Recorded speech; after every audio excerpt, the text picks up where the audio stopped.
테슬라, 올해 1분기 폭스바겐 도요타 제치고 덴마크 판매 대수 1위 등극. 트위터 계정 테슬라 클럽 덴마크는 테슬라가 2023년 1분기 덴마크에서 자동차 브랜드 중 1위가 되었다고 트윗했다. 올해 1분기 덴마크에서는 테슬라 5,225대, 폭스바겐 3,555대, 도요타 3,262대, 아우디 2,814대, 현대 2,476대의 자동차가 판매됐다. 오랫동안 선두를 유지해왔던 폭스바겐과 도요타를 테슬라가 제친 것은 이번이 최초다. 테슬라 주가는 연초 사상 최저치인 주당 $100에 근접한 이후 지난 2에서 3월에 지속적인 회복세를 이어갔다. 투자자들은 테슬라의 수요와 공급 능력 높으며 납품 대수와 매출이 지속 상승할 것으로 기대하고 있다.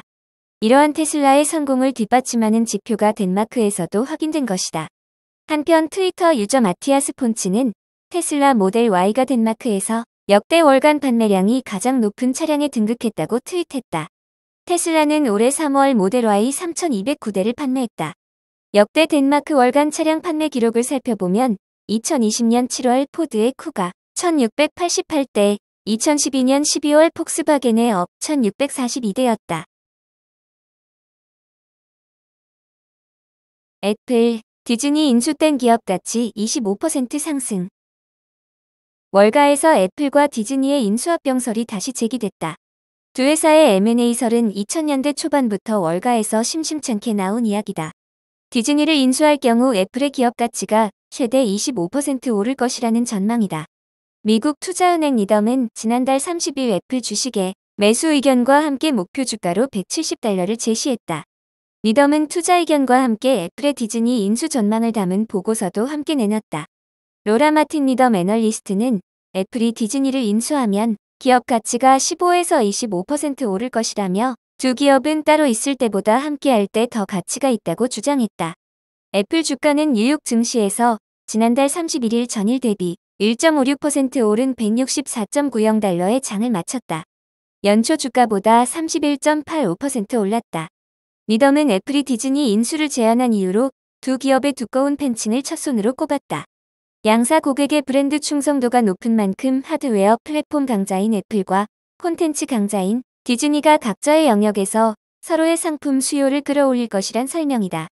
마틴 애널리스트는 애플은 20억대의 모바일 장치로 콘텐츠를 배포할 수 있다며 반면 디즈니는 디지털 화면을 통해 공급할 수 있는 콘텐츠를 제작하는 데 탁월하다고 강조했다.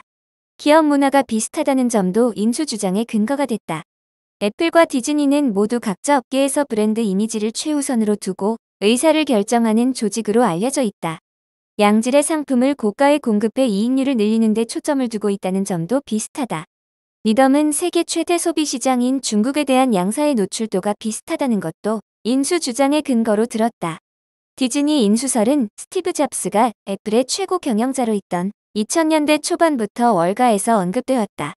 2019년 밥 아이거 전 디즈니 CEO는 자신의 책에서 잡스 CEO가 살아있었다면 디즈니를 합병했거나 최소한 인수 가능성에 대해 논의했을 것이라고 밝히며 인수설에 불을 지피기도 했다.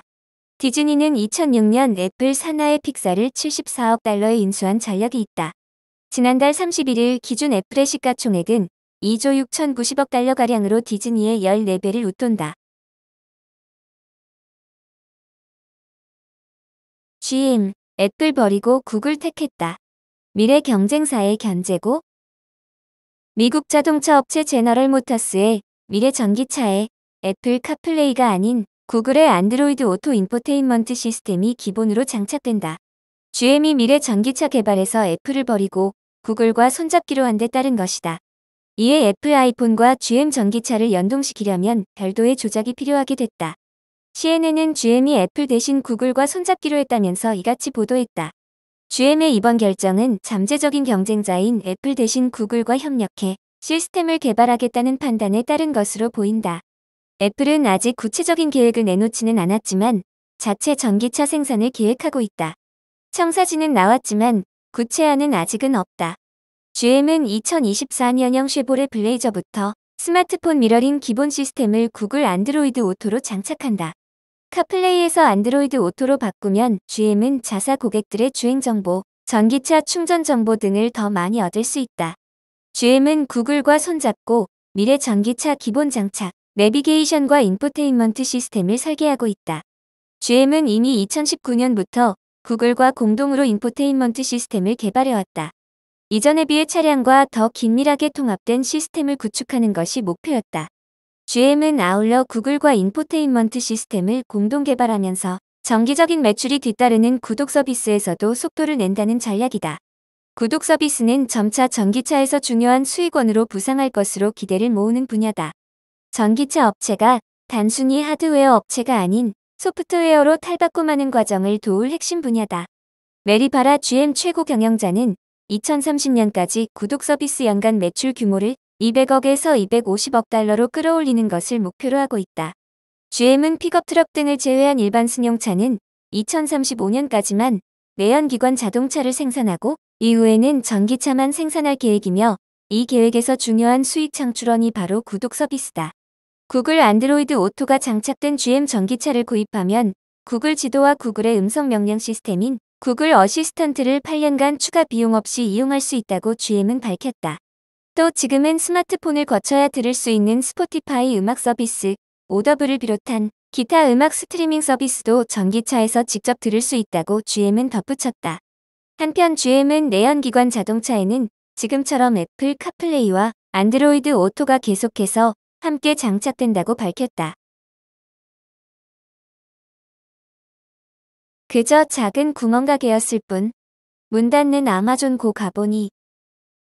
지난 3월 31일 미국 캘리포니아주 산호세에서 차로 1시간여를 달려 찾은 샌프란시스코 다운타운의 아마존 고 매장은 폐점을 30분가량 앞둔 오후 4시 30분에 찾은 매장은 한산했다. 한두 명씩 매장을 찾긴 했지만 폐점을 앞두고 호기심에 들린 듯한 느낌이었다. 입구에 앉은 보안 요원은 보는 사람마다 당신이 마지막 손님이라는 말을 건넸다. 입구에서 아마존 앱을 열어 QR코드를 찍고 매장 안으로 들어갔다. 간단한 스낵이라도 먹어볼까 했지만 진열대는 거의 텅 비어 있었다. 결국 2.89달러짜리 커피를 한 잔 마시기로 했다.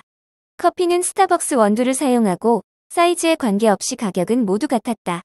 터치패드를 이용해 원하는 커피를 선택한 뒤 아마존고라고 적힌 종이컵에 커피를 내렸다. 커피를 들고 앉은 창가 쪽 자리엔 미안하지만 우리는 2023년 3월 31일까지만 영업한다는 내용의 안내문이 여럿 붙어 있었다. 매장은 오후 5시에 완전히 문을 닫았다. 아마존고는 세계 최대 전자상거래 업체인 아마존이 지난 2018년 1월 야심차게 문을 연 무인 편의점이다. 당시에는 특히 수십 대의 인공지능 카메라가 설치돼 매장을 모니터링하고 특별한 계산 절차 없이 걸어나가면 자동으로 물건 가격을 스캔해 앱에서 청구하는 시스템을 적용한다는 점에서 또 하나의 일자리가 사라질 것이라는 불안감을 낳기도 했다. 그러나 아마존고는 기대와 달리 기존 편의점과 차별화를 하지 못한 채 소비자들로부터 외면받았다. 제품을 구매하기 위해 계산대에 줄을 설 필요가 없다는 것 이외에 특별한 점이 없었다는 것이다. 아마존은 일부 아마존고 매장의 폐점 이후로 부진한 실적을 들었다. 다른 소매업체들과 마찬가지로 주기적으로 매장 포트폴리오를 평가하고 최적화 결정을 내렸다는 것이다. 아마존은 지난 4분기 애널리스트 콜에서 아마존 프레시 및 아마존 고 매장과 관련해 부동산 및 임대 관련 손실을 봤다고 밝히기도 했다. 자율주행식에 앞당긴 바이두. 도심서 무인 택시 운행 허가 성공. 중국 인터넷 공룡 바이두가 자율주행 시계를 앞당겼다. 중국 최초로 자율주행 택시를 출시한 데 이어 이번엔 도시 한복판에서의 운행 허가를 받은 것으로 전해졌다. 지난 24일 중국 경제 매체 경제참고보에 따르면 바이두 산하 자율주행 서비스 플랫폼 아폴로고가 베이징에서 완전 무인 자율주행 시범 응용 허가를 받았다고 밝혔다. 이는 세계 최초로 무인 자율주행 택시가 수도에서 운행 허가를 받은 것이라고 경제참고보가 짚었다. 중국에서는 이미 자율주행차들이 운행 중이지만 전에는 도로 주행 시험이나 상업적 운행 시 운전석이나 조수석 아니면 뒷자리에라도 반드시 안전관리 감독원이 승차해야 했다. 하지만 이번 당국의 허가로 아폴로고는 베이징시 이장경제개발구의 지정구역에서 주행을 시작할 수 있게 됐다. 해당 구역에 총 10대의 완전 무인 자율주행 택시를 투입할 계획이다. 바이두 관계자는 바이두의 자체 자율주행 시스템인 아폴로는 인공지능 기술에 기반해 완전 자율주행 차량의 상업화 운영을 실현했다며 자율주행 택시의 상용화가 예상보다 빨라지고 있다고 밝혔다. 아폴로고는 베이징에 앞서 우한, 충칭 등 지역에서 완전 무인 자율주행 택시 서비스를 제공하고 있다. 바이두는 아폴로고의 시범 서비스를 앞으로 확대할 방침이라고 했다.